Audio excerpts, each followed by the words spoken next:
Ola, son Manolo, anduve 12 anos a Gransol. Bueno, eu comecei o mar con 14 anos. Embarquei como rapaz nun barco que íbamos a pesca do bonito, en campañas de 18 días ou así, con 14 anos. Ter que coller un atillo para marchar para o mar, deixar os teus amigos, o teu ambiente, os teus familiares, era bastante crudo, sí, moi duro. Eu non é que estuve moitos anos en Gransol, pero vivín experiencias bastante complicadas e duras. Botei, posiblemente despois xa xubilado, aínda moitas noites ainda me viña ao pensamento os hechos e as escenas que vivín, no?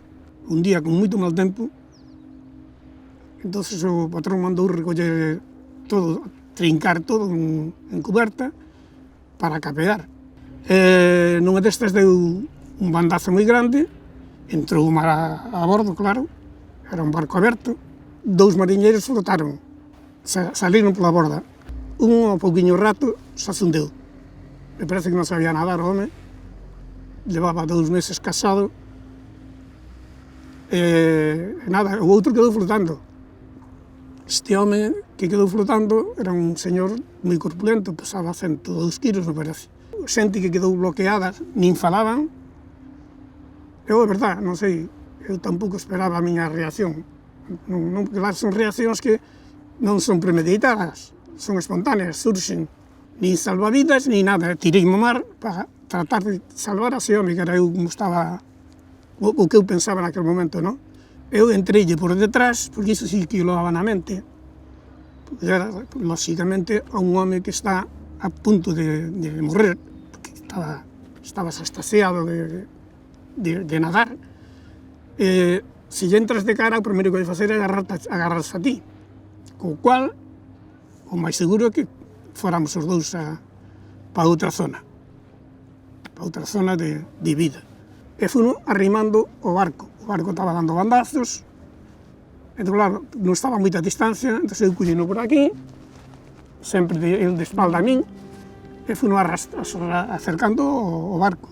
En un destes bandazos, eu estaba así arrimado, e os mariñeiros que estaban arriba, que eran 2 ou 3, porque os demais quedaron bloqueados, pero non, en fin, colleron o home ese polos brazos e meteron a bordo. Eu quedei na agua, e no seguinte bandazo, cando puderon outra vez, despois de meter a ele, colleron a min tamén.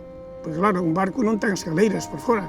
Entonces, o cociñeiro, que era unha persona que tamén reaccionou ben, entre os dous intentamos reanimalo, pero non daba máis señales de vida. A pouco tempo xa faleceu. E claro, foi unha experiencia que se queda marcada, sabes? Pasan os anos, pero ainda a veces ainda che ven á mente, estou falando de 40 e tantos anos xa, Hai outro tema que é complicado, a vivencia dos mariñeiros, que é esa. Resulta que a nai, na casa, ten que facer de nai, pai, abuela, facer de todo. Ten que zafarse, porque así é a vida do mariñeiro, non? Pero resulta que cando despois ese crío, ou eses críos teñen o pai diante, mírano extraño, porque este home na casa non está moito tempo. Prácticamente nada. Cando marchas a segunda volta, outra campaña, cando ven pasa exactamente igual. Eu recordo que a segunda filla, cada vez que chegaba eu a casa, escondíase detrás da nai. E son cousas que se marcan, sabes, que se chegan adentro.